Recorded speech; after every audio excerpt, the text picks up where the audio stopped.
সুপ্রিয় শিক্ষার্থী, সম্মানিত অভিভাবক ও আজকের এই ভিডিওটি যারা দেখছেন সবাইকে আসসালামু আলাইকুম। আজকে আমরা নবম দশম শ্রেণীর হিসাব বিজ্ঞান বিষয়ের নবম অধ্যায় নিয়ে কাজ করব।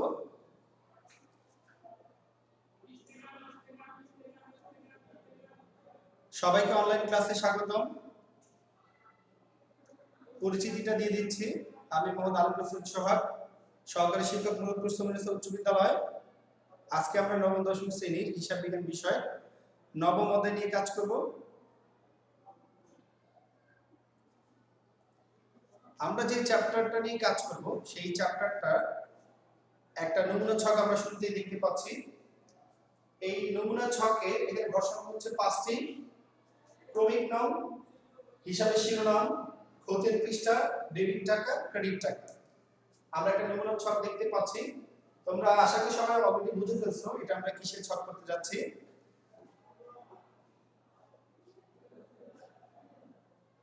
আমাদের আজকের বিষয় হচ্ছে র্যামিং, যেটাকে আমি ইংলিশে বলে থাকি ট্রায়াল ব্যালেন্স। ট্রায়াল ব্যালেন্স বা হচ্ছে র্যামিং। এই র্যামিংটা যদিও আমাদের প্রস্তুত করা বাধ্যতামূলক নয়, এটা হচ্ছে অনেকটা বলছি, কিন্তু আমাদের এটা খুবই গুরুত্বপূর্ণ। খতিয়ানের উদ্বৃত্তগুলো নিয়ে আমরা র্যামিংটা প্রস্তুত করব। আর র্যামিংটা যদি সঠিকভাবে প্রস্তুত করতে না পারি তাহলে কিন্তু আমাদের আর্থিক বিবরণী বা অন্যান্য কাজেও সমস্যা হবে। এই পাঠ শেষে শিক্ষার্থীরা কি শিখতে পারবে? কিভাবে একটি ছক অঙ্কন করে র্যামিং তৈরি করা যায় তা নির্ণয় করতে পারবে। একটা ছকের মাধ্যমে কিভাবে আমরা র্যামিং তৈরি করা যাবে সেটা শিখতে পারবো। ছকটা আমরা শুরুতেই একবারে ফ্রন্ট পেজে আমরা পেয়ে গেছিলাম। সেখানে আমাদের এই র্যামিং এর যে নমুনা ছক সেখানে ঘর ছিল 5টি ক্রমিক নাম, হিসাবের শিরোনাম, খতিয়ান পৃষ্ঠা, ডেবিট টাকা, ক্রেডিট টাকা।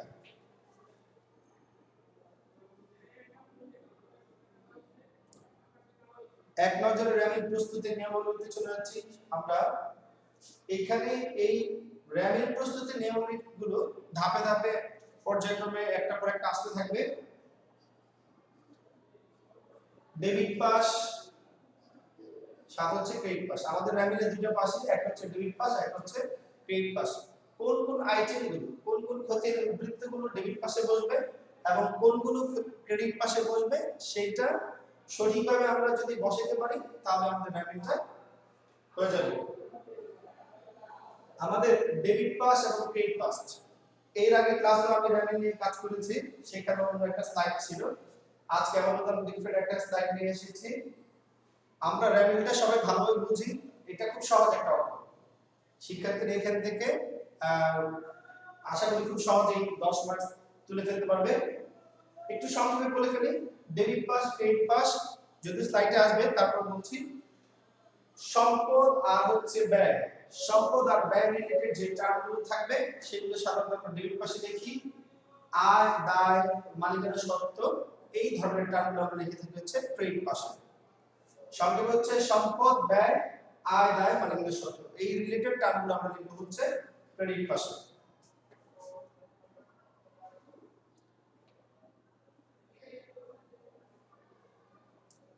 এখানে আমাদের ডেবিট পাস বলছে সম্পত্তির হিসাব, যাবতীয় সম্পত্তি সমূহ, যত প্রকার সম্পত্তি আছে সেই সমস্ত সম্পত্তিগুলো আমাদের সাধারণত ডেবিট পাশে বসে।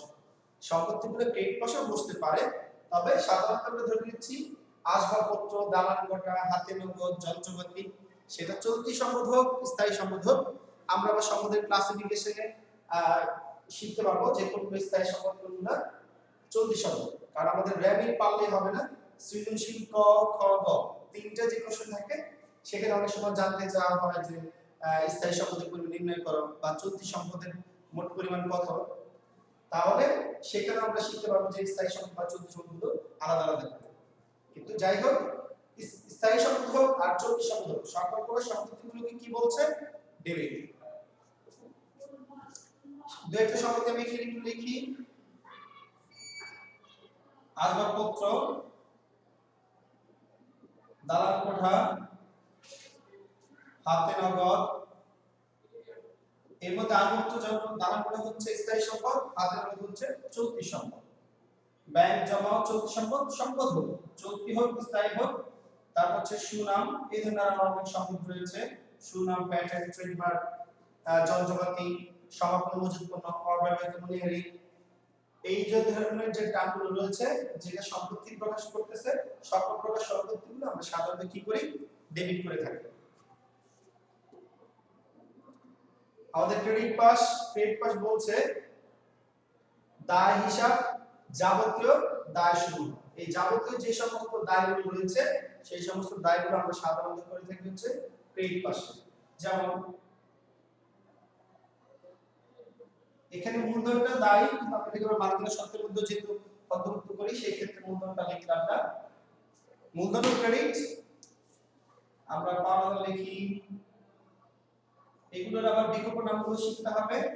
এই পাওনাদারটা এখন বর্তমানে আমাদের বেশি ইউজ হচ্ছে প্রদয় হিসাব নামে, সেই ক্ষেত্রে বিকল্প নামগুলো শিখে রাখা ভালো। তারপর দেনা মানে কিন্তু দেনাদার না, দেনা মানে হচ্ছে পাওনাদার। ঠিক একই ভাবে এখানে আমরা যদি দেনাদার শব্দটা লিখি সম্পদের মধ্যে, সেটাকে আমরা পাওনা হিসেবে লিখতে পারবো। পাওনা মানে কিন্তু পাওনাদার না, পাওনা মানে হচ্ছে দেনাদার। ঠিক একই ভাবে এই যাবতীয় দায়গুলো হচ্ছে পাওনাদার, প্রদয় হিসাব অথবা হচ্ছে দেনা। তিনটা একই জিনিস, পাওনাদার, তারপর হচ্ছে ঋণ, খরচের বকেয়া সমূহ, বকেয়া খরচ সমূহ, তারপর হচ্ছে ব্যাংক জমাতিরিক্ত, এই সমস্ত যে ধরনের টার্মগুলো রয়েছে যেগুলোতে আমরা সাধারণত দায় বোঝাই বা দায় প্রকাশ করে, এগুলো সাধারণত কি হবে, ক্রেডিট হবে। তাহলে আমরা প্রথম টার্মে পেলাম হচ্ছে ডেবিট পাস, যাবতীয় সম্পদ, ডেবিট যাবতীয় দায়, এগুলো হচ্ছে ক্রেডিট। এখানে আমাদের শিখতে হবে কোনগুলো সম্পদ, কোনগুলো দায়। আইটেমগুলো আমরা যদি ভালোভাবে আয়ত্ত করতে পারি আমাদের র্যাপিডটা সহজ হয়ে যাবে। পরেরটা বলছে এখানে যে সম্পত্তিগুলো নিয়ে অলরেডি আমি আলোচনা করে ফেলেছি, তারপর আমরা স্লাইডে দেখছি। ভূমি, দালান কোঠা, ইজারা সম্পত্তি, আসবাবপত্র, যন্ত্রপাতি, বিনিয়োগ, দেনাদার, হিসাব, দেনাদেশের যে বিকল্প নামটা চলে আসছে, প্রাপ্য হিসাব, প্রাপ্য নোট বা প্রাপ্য বিল, নগদ হিসাব, সুনাম, ব্যাংক জমা, এই ধরনের যে সকল সম্পত্তিগুলো রয়েছে এই ধরনের সকল সম্পত্তিগুলোকে আমরা বলছি ডেবিট, যেগুলো সাধারণত আমাদের ডেবিট পাশে বসে থাকে। আমাদের ক্রেডিট পাস বা দায় পাশের আইটেমগুলো আমি ইতিমধ্যে আলোচনা করেছি। যেমন বাংলাদেশের আধুনিক যে নামটাকে আমরা ইউজ করি বেশি, সেটা হচ্ছে প্রদেয় হিসাব, প্রদেয় নোট বা প্রদেয় বিল, ব্যাংক জমাতিরিক্ত, ঋণ, খরচের বকেয়া সমূহ, আয়ের অগ্রিম সমূহ, এগুলো দায় প্রকাশ করবে। দায়গুলো আমাদের কি হবে, ক্রেডিট পাশে যাবে। তার মানে আমাদের সম্পত্তিগুলো হচ্ছে ডেবিট, দায়গুলো হচ্ছে ক্রেডিট। পরের স্লাইডে চলে যাচ্ছি। র্যামের প্রস্তুতির আরো কিছু নিয়মাবলী রয়েছে, যথারীতি ডেবিট পাস, ক্রেডিট পাস ধাপে ধাপে আসবে। এবার বলছে ডেবিট পাস গুলো যাবতীয় সম্পত্তিগুলো, এগুলো আমরা আগে পেয়েছি। এবার এখানে দেখি নাম্বার 2 বলছে ব্যয় হিসাব, যাবতীয় ব্যয় সমূহ। সম্পত্তিটা আমরা আগে করে ফেলেছি, এখন হচ্ছে যাবতীয় ব্যয় সমূহ, ব্যয়, ক্ষতি, খরচ বা প্রদান। ব্যয়, ক্ষতি, খরচ বা প্রদান, এগুলোকে আমরা কি করব, ডেবিট করব। ব্যয়, ক্ষতি, খরচ বা প্রদান, এই টার্মগুলো আমাদের যাবতীয় বেসিক নিয়ম আমরা শিখে এসেছি, এখন র্যাপিডো কাজে লাগছে। ব্যয়, ক্ষতি, খরচ বা প্রদান, এই যে টার্মগুলো থাকলে এগুলোকে আমরা কি করব, ডেবিট। এখন যেমন ব্যবসায়িক পণ্য যদি চুরি হয়, ব্যবসায়িক পণ্য আগুনে নষ্ট হয়ে যায়, ক্যাশ বাক্স থেকে চুরি, এই ধরনের যে টার্মগুলো রয়েছে, ক্যাশ বাক্স থেকে চুরি, এই যে ক্ষতিটা হচ্ছে এই ক্ষতিটাও আমার জন্য কি হবে, ডেবিট। ব্যয়, ক্ষতি, খরচ বা প্রদান, একই জিনিস আমরা বুঝে থাকি। এই ব্যয়, ক্ষতি, খরচ রিলেটেড যে টার্মগুলো থাকবে এগুলো ফলো আমরা কি করব, র্যাপিডের ডেবিট পাস অন্তর্ভুক্ত করব। ক্রেডিট পাশে আমরা এর আগে পেয়েছি, প্রথম ধাপটা অলরেডি শিখে ফেলেছি, দায় হিসাব, যাবতীয় দায় সমূহ ক্রেডিট। নতুন করে আসবে নাম্বার 2 আয়, আয় হিসাব, যাবতীয় আয় সমূহ। এই যে চারটা টার্ম, এই চারটা টার্ম কিন্তু আমি সংক্ষেপে গত ক্লাসে আমি লাস্ট যে ক্লাসে নিয়েছি র্যাপিডের উপর সেখানে কিন্তু একটু সংক্ষেপে তোমাদের একটা সূত্র শিখিয়ে দিয়েছিলাম বা ছন্দ। সব বৃদ্ধি ডেবিট এইটা যদি মনে রাখো আমার বিশ্বাস তোমরা এখান থেকে 8টা সূত্র তৈরি করতে পারবে। আদা বৃদ্ধি হচ্ছে ক্রেডিট, ব্যাখ্যাটা একটু দিয়ে দিচ্ছি সবাই টুকে রাখতে পারো। সব বৃদ্ধি ডেবিট, আদা বৃদ্ধি হচ্ছে ক্রেডিট। এই চার এখানে এই যে দুটো ছন্দ লিখেছি, ছন্দের মাধ্যমে তোমরা এখানে 8টা টার্ম তোমরা ফাইন্ড আউট করতে পারবে। আমি একটু ব্যাখ্যা করে দিচ্ছি। এই দ্বন্দ্বের সাথে আমরা বুঝতেছি হচ্ছে সম্পদ। সম্পদের সূত্র আমি একটা লিখেছি আর একটা করে দিলে হয়ে যাবে। সম্পদ যখন বৃদ্ধি পাবে সেটা কি হবে? ডেবিট। তাহলে ঠিক এই সম্পদটাকে আমরা যদি উল্টো করে দেই হ্রাস, তাহলে কি হবে? ক্রেডিট। শব্দটা আবার বলছি, সব বৃদ্ধি ডেবিট, আদা বৃদ্ধি হচ্ছে ক্রেডিট। দ্বন্দ্ব শব্দ হচ্ছে সম্পদ, সম্পদ বৃদ্ধি পেলে হবে ডেবিট, হ্রাস পেলে হবে হচ্ছে ক্রেডিট। বতে হচ্ছে ব্যয় বা খরচ, ব্যয় বা খরচ যখন বৃদ্ধি পাবে ডেবিট, ব্যয় বা খরচ যখন হ্রাস পাবে সেটা হবে হচ্ছে ক্রেডিট। বতে হচ্ছে ব্যয় বা খরচ, ব্যয় বা খরচ, ব্যয় বা খরচ যখন বৃদ্ধি পাবে সেটা হবে ডেবিট, ব্যয় বা খরচ যখন হ্রাস পাবে সেটা হবে ক্রেডিট। আদা, আদাতে অলরেডি এই দুটো টার্মকে মেনশন করছে। সরেয়াতে হচ্ছে আয়, এই যে আয়, সরেয়াতে হচ্ছে আয়, যাবতীয় আয় শূন্য হচ্ছে কি? ক্রেডিট। আরো স্পেসিফিকলি যদি বলি আয় বৃদ্ধি পেলে হবে ক্রেডিট, হ্রাস পেলে হবে ডেবিট। ঠিক একইভাবে দয়টা দাঁতে হচ্ছে দায়, এই যে দায়, দয়টা দাঁতে হচ্ছে দায়, দায় যখন বৃদ্ধি পাবে ক্রেডিট, হ্রাস পেলে ডেবিট। সব বৃদ্ধি ডেবিট, আদা বৃদ্ধি ক্রেডিট। সম্পদ বৃদ্ধি পেলে ডেবিট হবে, সম্পদ হ্রাস পেলে ক্রেডিট হবে।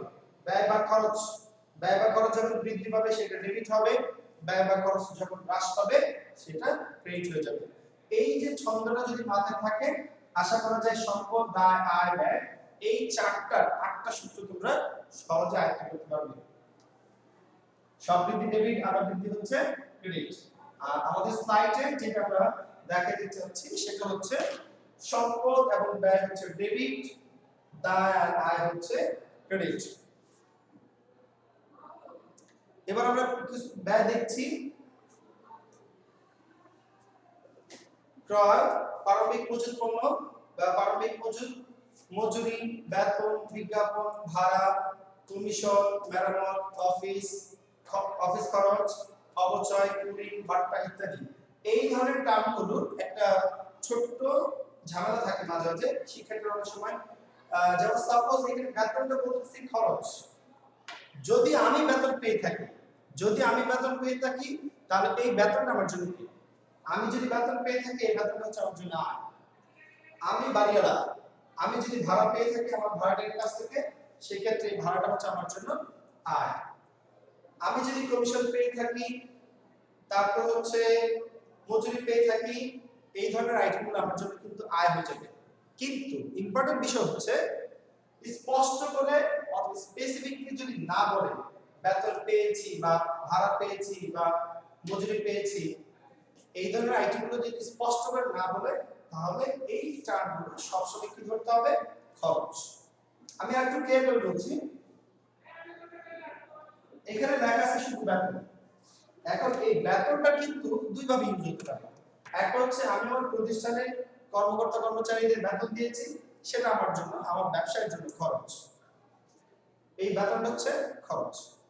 এখন আমি একটা প্রতিষ্ঠানে চাকরি করি, আমি যদি আমার হিসাব করে থাকি তাহলে আমার জন্য এই বেতনটা হচ্ছে আয়। এই বেতন আমার জন্য কি? আয়।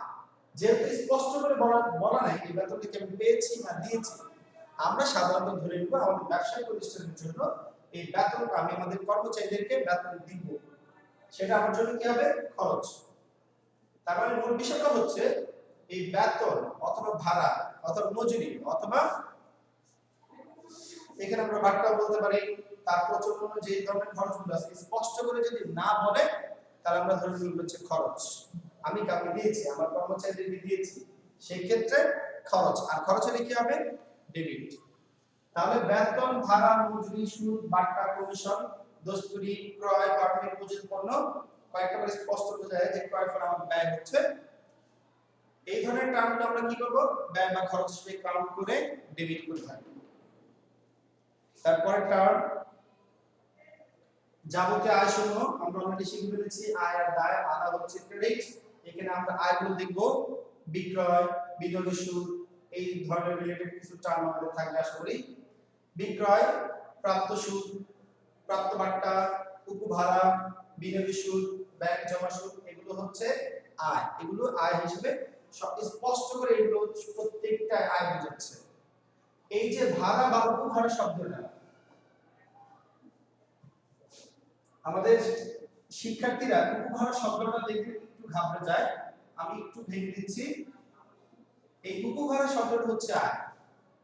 শুধু ভাড়া বললে, আমি যদি শুধু ভাড়া বলি, শুধু ভাড়া বললে সেটা আমার জন্য হবে খরচ। স্পষ্ট করে যদি না বলে, যদি বলে প্রাপ্ত ভাড়া, তাহলে সেটা অবশ্যই আয় হবে এবং সেটা কি হবে ক্রেডিট। আর উপভাড়া বললে সেটা স্পষ্টতই বলে দিচ্ছে এটা আয়। এইটা ইংরেজি শব্দটা আমরা মাঝে মাঝে সবাই ইউজ করে থাকি বা আমরা শুনে থাকি যে সাবলেট। যাই হোক, এই সাবলেট বা উপভাড়া এটা আমার জন্য হচ্ছে আয়, বিক্রয়, প্রাপ্ত সুদ। এখানে একটা ছোট একটা টিপস দিয়ে দিচ্ছি, যে কোনো আইটেমের সাথে যদি প্রাপ্ত শব্দটা লাগানো হয়, প্রাপ্ত, এই যে ভাড়া শব্দটা না বললে হচ্ছে খরচ, ডেবিট, এটার সাথে যদি প্রাপ্ত লাগানো হয়, প্রাপ্ত ভাড়া, এটা অবশ্যই কি হবে ক্রেডিট। এই যে এখানে আমাদের রয়েছে মজুরি, বেতন, বিজ্ঞাপন, ভাড়া, এই ধরনের প্রত্যেকটা টার্মের সাথে যদি প্রাপ্ত শব্দটা লাগিয়ে দেই, তাহলে এগুলো হয়ে যাবে আয়, আর আয়গুলো কি হবে, যাবতীয় আয়গুলো হবে ক্রেডিট। এছাড়া কিছু স্পষ্ট টার্ম রয়েছে, যেমন বিনিয়োগ সুদ, সম্পদের যে সুদগুলো, সেটা আমার জন্য আয়, ব্যাংক জমা সুদ আমি পাচ্ছি, এটা আমার জন্য আয়, প্রাপ্ত বাট্টা, প্রাপ্ত সুদ, বিক্রয়, এটা হচ্ছে আয় মেনশন করছে, এই জন্য এই আয়গুলো আমার জন্য হবে ক্রেডিট। আমি আবারও একটু দেখাচ্ছি, একটু পেছনে ফিরে যাই। বেতন, ভাড়া, সুদ, কমিশন, মজুরি। মজুরি, বেতন, ভাড়া, সুদ, কমিশন বা বাট্টা যেগুলোই বলি না কেন, আবারও বলছি, এই প্রত্যেকটা শব্দ স্পষ্ট করে যদি না বলা থাকে, তাহলে আমরা বুঝি বলছি এগুলো খরচ। আর খরচ হলে অবশ্যই এগুলো কি হবে, খরচ হলে হবে হচ্ছে ডেবিট। এই প্রত্যেকটা শব্দের সাথে আমি কিছু আগে বলেছি, যদি প্রাপ্ত শব্দটা লাগানো হয়, প্রাপ্ত, এই প্রাপ্ত শব্দটা লাগালেই আমাদের এই প্রত্যেকটা টার্ম হয়ে যাবে আয়। আয় হলে কি হবে ক্রেডিট। প্রাপ্ত মজুরি, আয় ক্রেডিট, প্রাপ্ত বেতন, আয় ক্রেডিট হয়ে যাবে, প্রাপ্ত ভাড়া, আয় ক্রেডিট হয়ে যাবে, প্রাপ্ত সুদ, আয় ক্রেডিট হয়ে যাবে, প্রাপ্ত কমিশন, প্রাপ্ত বাট্টা। তার মানে এই ধরনের যে কোনো টার্মের সাথে আমরা যদি শুরুতে প্রাপ্ত শব্দটা লাগাই, এর ফলে সেটাকে আয় মেনশন করছে এবং আয়ের ফলে কি হয়ে যাবে ক্রেডিট। প্রাপ্ত মজুরি, প্রাপ্ত বেতন, প্রাপ্ত ভাড়া, প্রাপ্ত সুদ, প্রাপ্ত কমিশন, প্রাপ্ত বাট্টা আয় বোঝাবে এবং এগুলো কি হয়ে যাবে ক্রেডিট। এই প্রত্যেকটা শব্দ এক ভিতরে হচ্ছে আমাদের ডেবিট বা খরচ। এই প্রত্যেকটা শব্দের সাথে আমি যদি প্রদত্ত শব্দটা লাগাই, তাহলে সেটা খরচই বোঝাবে এবং সেই খরচের ফলে কি হবে ডেবিট হবে। প্রদত্ত মজুরি ডেবিট, প্রদত্ত বেতন খরচ ডেবিট, প্রদত্ত ভাড়া খরচ ডেবিট, প্রদত্ত সুদ খরচ ডেবিট, প্রদত্ত কমিশন খরচ ডেবিট, প্রদত্ত বাট্টা খরচ হচ্ছে ডেবিট। তার মানে এই টার্মগুলোই সাধারণত কিছু না বললে খরচ ডেবিট, যদি প্রাপ্ত শব্দটা লাগানো হয় হয়ে যাবে ক্রেডিট, যদি প্রদত্ত শব্দটা লাগানো হয় তাহলে সেটা খরচই থাকবে এবং খরচ কি হবে ডেবিট। এই সবগুলো শব্দের সাথে আমি প্রাসঙ্গিক ক্রমে আরো দুটো শব্দ অ্যাড করতে চাচ্ছি। একটা হচ্ছে প্রাপ্য। এই প্রাপ্যটা হচ্ছে সম্পদ। প্রাপ্যটা কি সম্পদ। যেমন ঠিক একইভাবে আগে বলতো বেতন, ভাড়া, আমি আরেকটা লেখা হচ্ছে সুদ দেখি। বেতন, ভাড়া, সুদ, এই তিনটা টার্ম খরচ। স্পষ্ট করে আমাকে বলা নাই, আমি ধরে নিলাম এগুলো হচ্ছে খরচ। এই সবগুলো শব্দের সাথে যদি প্রাপ্য শব্দটা লাগানো হয়, প্রাপ্য বেতন সেটা সম্পদ বোঝাবে এবং সেটা কেমন কি হবে ডেবিট। প্রাপ্য ভাড়া, প্রাপ্য সুদ, প্রাপ্য কমিশন, প্রাপ্য দস্তুরি বা মজুরি, মানে প্রাপ্য শব্দটা দিলে এই শব্দগুলো আবার চেঞ্জ হয়ে সম্পদের টার্ম করবে এবং সম্পদ হয়ে গেলে সেগুলো আবার কি প্রকাশ করবে ডেবিট। এই সবগুলো শব্দকেই আমি আবার একটু চেঞ্জ করে দিতে পারি, যদি আমরা এই শব্দগুলোর আগে প্রদেয় শব্দটা বসিয়ে দিই, এই প্রদেয় শব্দটা বসাইলে সেটা আমাকে দায় মেনশন করবে। প্রদেয় এটা হচ্ছে দায় বোঝাবে, প্রদেয় বেতন, প্রদেয় ভাড়া, প্রদেয় সুদ, মানে আমাকে এইটা দিতে হবে, আমি তাদের উপর দায়বদ্ধ। সো এই শব্দগুলোর কারণে কিন্তু এই ফিগারগুলো চেঞ্জ হয়ে যাচ্ছে। তাহলে আমরা এখানে চারটা নাম পেলাম, চারটা নামই খুব ইম্পর্টেন্ট।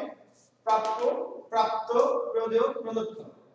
শব্দগুলো খুব কাছাকাছি, সাবধানে শিখতে হবে।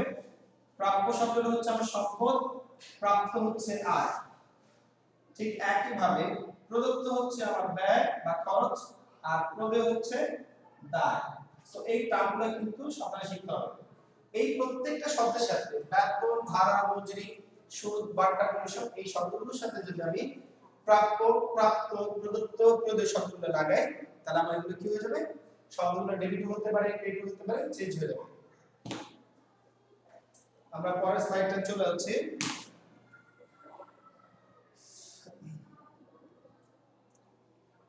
যথারীতি শুরু থেকে আসছে ডেবিট পাস, ক্রেডিট পাস। সম্পদ ব্যয়গুলো আমরা ডেবিট পাশে শিখেছি, আয় এবং দায়। যে সকল হিসাব আয় বা ব্যয় দুই হতে পারে, যে সকল হিসাবকে ব্যয় হিসাব ধরতে হবে, যে সকল হিসাব আয় বা ব্যয় দুই হতে পারে,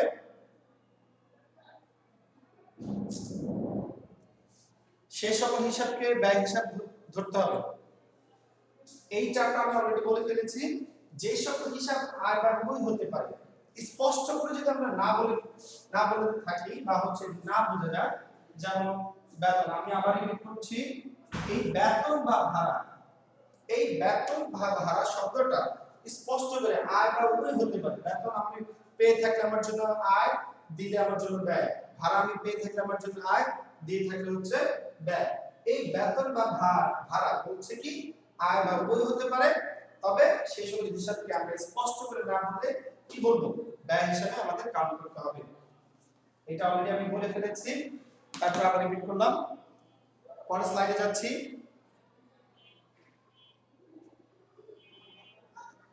যাবতীয় সম্পদ ব্যয় ডেবিট, আয় এবং দায় হচ্ছে ক্রেডিট। যে কোনো প্রকার দায়ের সুদ ব্যয়, দায়ের সুদ গুলো বলছি, যে কোনো প্রকারের সম্পদের সুদ, এগুলো হচ্ছে সম্পদের সুদ হচ্ছে আয়। আমি একটু ব্যাখ্যাটা করছি। যে কোনো প্রকার দায়ের সুদ, দায়গুলো কি, যেমন হচ্ছে ঋণ, এটা হচ্ছে আমার জন্য দায়, এই ঋণটা হচ্ছে দায়। এখন আমি যদি বলি ঋণের সুদ, এটা আমার জন্য হচ্ছে ব্যয়। আমি কার কাছ থেকে ঋণ নিয়েছি, তাদেরকে প্রতি মাসে আমাকে যে সুদটা দিতে হবে, এই যে দায়ের যে সুদটা, এই সুদটা আমার জন্য কিন্তু ব্যয়। সেক্ষেত্রে ব্যয় হলে কি হবে? ডেবিট। যে কোনো প্রকার সম্পদের সুদ, আমি কোথাও বিনিয়োগ করতেছি, সেই বিনিয়োগটা হচ্ছে আমার জন্য সম্পদ, এই বিনিয়োগটা হচ্ছে সম্পদ। যদি বলা হয় বিনিয়োগ থেকে আমি যেখানে ইনভেস্ট করেছি, বিনিয়োগ থেকে আমি সুদ পেয়েছি, তাহলে এই সুদটা আমার জন্য কি হয়ে যাবে? আয়। তাহলে আয় হলে কি হবে? ক্রেডিট। তার মানে দায়ের যে সুদ, দায়ের সুদটা হবে ব্যয়, আর সম্পদের সুদটা হবে হচ্ছে আয়। আয় হলে হবে ক্রেডিট। পরের স্লাইডে চলে যাচ্ছি আমরা।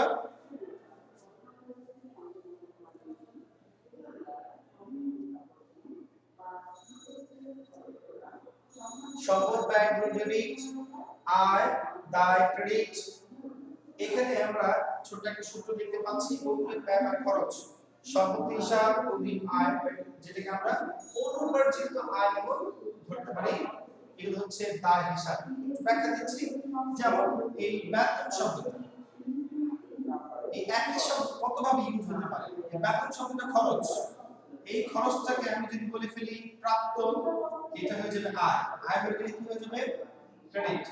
এই প্রাপ্ত শব্দটাকে বাদ দিয়ে আমি এই বেতন শব্দটার সাথে যদি প্রাপ্য শব্দটা লাগাই, তাহলে এটা হয়ে যাবে সম্পদ, আর সম্পদ হলে কি হবে? ডেবিট। শুধু বেতন খরচ ডেবিট, বেতন আগে যদি প্রাপ্ত শব্দটা লাগানো হয় সেটা হয়ে যাবে ক্রেডিট, বেতন আগে যদি প্রাপ্য শব্দ লাগানো হয়, প্রাপ্য বেতন, সেটা হয়ে যাবে সম্পদ, সম্পদের ভাগ হয়ে যাবে ডেবিট। এখন এই টার্মগুলোর সাথে আমাদের এই স্লাইডে যে কথাটা বলছি আমরা, অগ্রিম ব্যয় বা খরচ সম্পদ হিসাব, এই যে বেতন, এটা যদি আমাকে খরচ ধরি তাহলে হবে, খরচ না ধরলে কিন্তু হবে না। যেমন অগ্রিম বেতন আমি ধরে নিয়েছি এই বেতন হচ্ছে খরচ, তাহলে বলছে খরচের অগ্রিম। খরচের অগ্রিমগুলো কি প্রকাশ করে আমাদের? সম্পদ। যে কোন প্রকার খরচের অগ্রিমগুলো কি বোঝাবে আমাদের? সম্পদ, আর সম্পদ হলে কি হয়ে যাবে? ডেবিট। ঠিক একই ভাবে এই যে উপভাড়া, উপভাড়া শব্দটা আমাদের স্পষ্টতই বলছে এটা হচ্ছে আয়। এই শব্দটার সাথে যদি আমরা অগ্রিম শব্দটা ইউজ করি, অগ্রিম উপভাড়া, তাহলে এটা হয়ে যাবে আমার জন্য দায়। আয় অগ্রিম হচ্ছে দায়, আর খরচের অগ্রিম হচ্ছে সম্পদ। এই শব্দগুলো সহজে আমাদের শিক্ষার্থীরা মনে রাখতে পারে না, তারা হয়তো ভুলে ফেলে। এইটা মনে রাখার জন্য আমি কিছুক্ষণ পর একটা টেকনিক দিয়ে দিচ্ছি। আশা করি তোমরা মনোযোগ সহকারে দেখবে অথবা খাতা লিখে রাখবে, বারবার প্র্যাকটিস করবে, ইনশাআল্লাহ তোমরা রাইমিংটা সহজে আয়ত্ত করতে পারবে।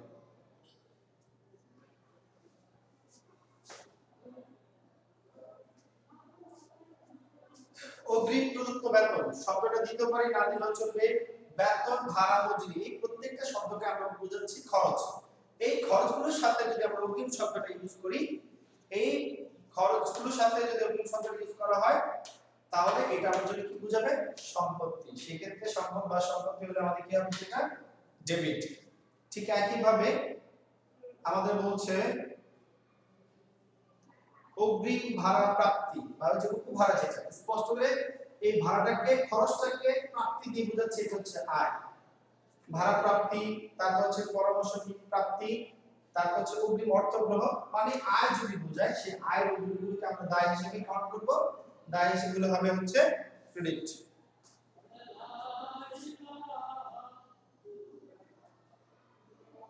ডেবিট পাস, ক্রেডিট পাস, সম্পদগুলো ডেবিট, ব্যয়গুলো হচ্ছে ডেবিট, আয় এবং দায়গুলো হচ্ছে ক্রেডিট।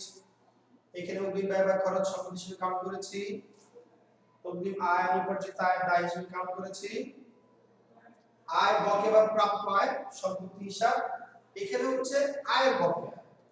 খরচের অগ্রিম হচ্ছে ডেবিট, আয় অগ্রিম হচ্ছে ক্রেডিট। আয়ের বকেয়া বিনিয়োগের সুদ, এই বিনিয়োগের সুদ হচ্ছে আমার জন্য আয়। এটার সাথে যদি আমি বকেয়া শব্দটা ইউজ করি, তার মানে আয়ের বকেয়া, আয়ের বকেয়া তখন কি হয়ে যাবে? সম্পদ, সেটা হচ্ছে ডেবিট। আয়ের বকেয়া বা প্রাপ্য আয়গুলো সম্পত্তি হিসেবে হচ্ছে সম্পত্তি হিসেবে হবে, এবং সেটা হলে কি হয়ে যাবে? ডেবিট। ঠিক একইভাবে ব্যয় বা খরচ বা বকেয়া বা প্রদেয় ব্যয়, এগুলো হবে দায় হিসাব। যথারীতি আমরা বেতন শব্দটা ইউজ করছি, এই বেতন হচ্ছে খরচ, এই বেতন বকেয়া বা বকেয়া বেতন যেভাবে লিখি, এই খরচের যখন বকেয়া হবে তখন সেটা দায় হয়ে যাবে, আর দায় হলে সেটা কি হবে? ক্রেডিট। তার মানে এই যে চারটা টার্ম, এই চারটা টার্ম সহজে মনে রাখার জন্য আমি একটা লাইন লিখে দিচ্ছি, শুধু ওই লাইনটা ভালোভাবে মাথায় রাখবে। তাহলে এই স্লাইডে যে চারটা লাইন লিখলাম, এটা তোমাদের মাথায় না থাকলেও আশা করি তোমরা রাইমিংটা ধরতে পারবে।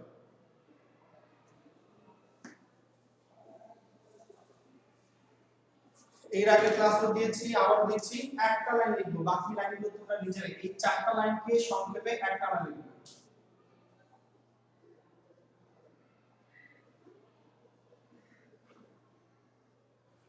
খরচের অগ্রিম হচ্ছে ডেবিট, একটা লাইন মনে রাখো, বাকিগুলো উল্টায় দাও, বাকি যেভাবে দাও খরচের সাথে অগ্রিম ধরো, খরচের সাথে বকেয়া ধরতে পারো, আয় খরচের বিপরীত আয় ধরতে পারো, আয়ের বকেয়া ধরতে পারো, আয়ের অগ্রিম ধরতে পারো। কথাটা একটু সহজ করে বুঝিয়ে বলি, খরচের অগ্রিম শুধু এই একটা লাইন মুখস্থ করবে, খরচের অগ্রিম হচ্ছে ডেবিট, খরচের অগ্রিম ডেবিট, খরচের অগ্রিম ডেবিট। খরচের অগ্রিম যদি ডেবিট হয়ে থাকে, তাহলে অগ্রিমের বিপরীত শব্দ কি? বকেয়া। তাহলে খরচের অগ্রিম ডেবিট হবে, খরচের বকেয়া কি হবে? খরচের বকেয়া হবে হচ্ছে ক্রেডিট। হয়ে গেল। খরচের বকেয়া, এই যে ব্যয় বা খরচ, খরচের বকেয়া কি বলতেছে? দায়, ক্রেডিট। খরচের যদি বকেয়া হয়ে থাকে, এই খরচ শব্দটার বিপরীত শব্দ কি? খরচের বিপরীত শব্দটা হচ্ছে আয়। এবার আমরা আয়টাকে ধরি, খরচের বকেয়া যদি ক্রেডিট হয়, তাহলে আয়ের বকেয়াটাকে আমরা কি ধরবো? ডেবিট। এবার আয়ের বকেয়া যদি ডেবিট হয়, তাহলে আমরা আয়ের বকেয়ার উল্টা কি? অগ্রিম। এটা হয়ে যাবে কি? ক্রেডিট। দেখো এই যে চারটা টার্মের সাথে মিলছে কিনা। খরচের উপর ডেবিট, অগ্রিম ব্যয় বা খরচ সম্পদ মানে ডেবিট, খরচের বকেয়া ক্রেডিট, খরচের বকেয়া হচ্ছে দায় মানে ক্রেডিট, আয়ের বকেয়া ডেবিট, এই যে আয়ের বকেয়া, আয়ের বকেয়া বা প্রাপ্য আয় সম্পত্তি মানে হচ্ছে ডেবিট, আয়ের অগ্রিম সমূহ এই যে অগ্রিম আয় এগুলো হচ্ছে ক্রেডিট বা হচ্ছে দায়। তোমরা এই চারটা সূত্র মাথায় রাখার জন্য সূত্র শিখবা হচ্ছে একটা, শুধু এটা মাথায় রাখো, বাকিগুলো উল্টা করে দিলে হবে, তাহলে মাথায় থাকবে। আদারওয়াইজ চারটা একসাথে পড়তে গেলে বেশিরভাগ শিক্ষার্থীরা এটা ভুলে ফেলে। এই জন্য আমার পরামর্শ হচ্ছে এখান থেকে একটা সূত্র শিখবে, খরচের উপর হচ্ছে ডেবিট, বাকিগুলো উল্টো করে দাও, হয়ে যাবে ইনশাআল্লাহ। আমরা পরবর্তী স্লাইডে যাচ্ছি। পরবর্তী যে এখানে আমরা আয়ের বকেয়া বা প্রাপ্য আয়গুলো দেখাচ্ছি, বিনিয়োগের প্রাপ্য সুদ বা বিনিয়োগের বকেয়া সুদ, প্রাপ্য কমিশন বা বকেয়া কমিশন। এখানে কমিশন শব্দটা স্পষ্ট খরচ বোঝায়, কিন্তু এই প্রাপ্য বা বকেয়া বললে আমরা সাধারণত ধরে নিই যে কমিশন হচ্ছে আয়, প্রাপ্য ভাড়া, এগুলো হচ্ছে আয়ের বকেয়া। আয়ের বকেয়া বলে এটা আমাদের জন্য হচ্ছে সম্পদ, সম্পদের দাম হচ্ছে ডেবিট। ঠিক একই ভাবে বকেয়া খরচ, সুদ বকেয়া, বেতন বকেয়া, ভাড়া বকেয়া, মজুরি বকেয়া, এই যে টার্মগুলো রয়েছে এগুলো হচ্ছে খরচের বকেয়া। খরচের বকেয়া আমরা দায় হিসেবে কাউন্ট করি, আমরা দায় হিসেবে কাউন্ট করে থাকি, আর দায় হলে কি হয়ে যাবে সেটা ক্রেডিট।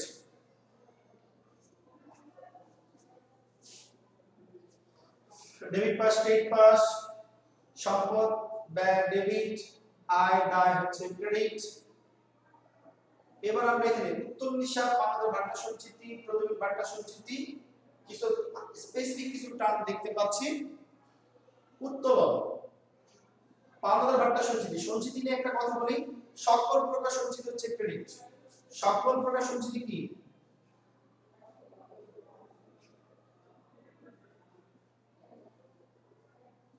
সকল প্রকার সঞ্চিতি হচ্ছে ক্রেডিট, দুইটা ছাড়া, এই সেই দুইটা। সকল প্রকার সঞ্চিতি ক্রেডিট, পাওনাদার ভান্ডার সঞ্চিতি ও প্রদত্ত ভান্ডার সঞ্চিতি হচ্ছে ডেবিট। এই ছাড়া যত প্রকার সঞ্চিতি থাকবে সেগুলো হচ্ছে ক্রেডিট। আমার সাথে সবাই একটু বলতে পারো, সাধারণ সঞ্চিতি ক্রেডিট, কুরিম সঞ্চিতি ক্রেডিট, সঞ্চিত তহবিল ক্রেডিট, আয়কর সঞ্চিতি ক্রেডিট, আমাদের পাওনা সঞ্চিতি ক্রেডিট। সহজ করে বলি, যত প্রকার সঞ্চিতি থাকবে সবগুলো সঞ্চিতি ক্রেডিট, শুধু পাওনাদার ভান্ডার সঞ্চিতি ও প্রদত্ত ভান্ডার সঞ্চিতি হচ্ছে ডেবিট। এটা কিন্তু খুব ইম্পর্টেন্ট টার্ম। আর উত্তোলনটা ডেবিট। মূলধন, মালিকানা সত্ত্ব, এখানে মূলধনটা ব্যবসার জন্য দায়, এই জন্য আমরা এটাকে করছি ক্রেডিট। মুনাফা দ্বারা সৃষ্ট সকল প্রকার সঞ্চিতি, আমি অলরেডি বলে ফেলেছি সঞ্চিতিগুলো, সকল প্রকার সঞ্চিতি ক্রেডিট, দুটো ছাড়া, পাওনাদার ভান্ডার সঞ্চিতি ও প্রদত্ত ভান্ডার সঞ্চিতি হচ্ছে debit. Debit pass, credit pass, সম্পদ ব্যয়, উত্তোলন, পাওনাদার ভান্ডার সঞ্চিতি, প্রদত্ত ভান্ডার সঞ্চিতি, দায় আয়, মূলধন হিসাব, মূলধনের সৃষ্ট সকল প্রকার সঞ্চিতি, বিক্রয় ফেরত, বিক্রয় ভাটা, প্রদত্ত ঋণ। প্রদত্ত ঋণ মানে আমি কাউকে ঋণ দিচ্ছি, সেটা আমার জন্য এক প্রকার বিনিয়োগ। বিক্রয় ফেরত, বিক্রয় সাধারণত ক্রেডিট হয়, যদি বিক্রয় ফেরত দিয়ে দেই বা বিক্রয় করার পর ফেরত পাচ্ছি সেটা আমার জন্য এখানে ডেবিট পাশে চলে আসবে। বিক্রয় ভাটা, প্রদত্ত ঋণ, বিনিয়োগ, এগুলো হচ্ছে সম্পদ বা ব্যয় বোঝাচ্ছে, এগুলো আমার জন্য ডেবিট। ক্রয় ফেরত, ক্রয় ভাটা, ঋণ, শুধু ঋণ বললে আমরা দায় বোঝাবো, বা গৃহীত ঋণ, আমি যে ঋণটা নিয়েছি সেটা আমার জন্য দায়, সেটা হবে ক্রেডিট। আমাদের ডেবিট পাস, ক্রেডিট পাস, সম্পদ ব্যয়, তারপর উত্তোলন, পাওনাদার ভান্ডার সঞ্চিতি, প্রদত্ত ভান্ডার সঞ্চিতি, দায় আয়, মূলধন, মূলধন সৃষ্ট সকল প্রকার সঞ্চিতি। জাবেদায় যা ডেবিট তার রেমিলো ডেবিট হয়, জাবেদায় যা ক্রেডিট তার রেমিলো ক্রেডিট হবে। তারপর আমরা এখানে আরেকটা টার্ম শিখলাম, জাবেদার টার্মটা যদি আমরা সঠিকভাবে ধরতে পারি রেমিলোটা সহজে শিখতে পারবো। জাবেদারটা ডেবিট হবে, সেটা রেমিলো ডেবিট হবে, যেটা জাবেদার ক্রেডিট হবে সেটা রেমিলো ক্রেডিট হচ্ছে। রেমিল তৈরি করার নিয়মাবলী একটা ক্লাসে, হয়তো আমাদের এইটা পুরো একটা ক্লাসে একটু আলোচনা করা সম্ভব না। তারপর আমরা অলরেডি এখানে দুটো ক্লাস নিয়েছি, দুটো ক্লাস থেকে আশা করি সবাই মোটামুটি রেমিল সম্পর্কে একটু ধারণা পেয়েছো। তোমরা যদি এই ক্লাস দুটো মনোযোগ দিয়ে বারবার টেনে টেনে দেখো, আমার বিশ্বাস তোমরা র্যামিল সম্পর্কে অনেকখানি ধারণা লাভ করতে পারবে এবং র্যামিলের ক্লাসটা উপকৃত হতে পারবে। এই পরবর্তীতেও যদি কোনো সমস্যা থাকে আমরা রয়েছি, আমাদের সাথে যোগাযোগ করতে পারো। সবাইকে ধন্যবাদ জানিয়ে আমি আমার ক্লাস আজকের মতো এখানে শেষ করলাম। আসসালামু আলাইকুম।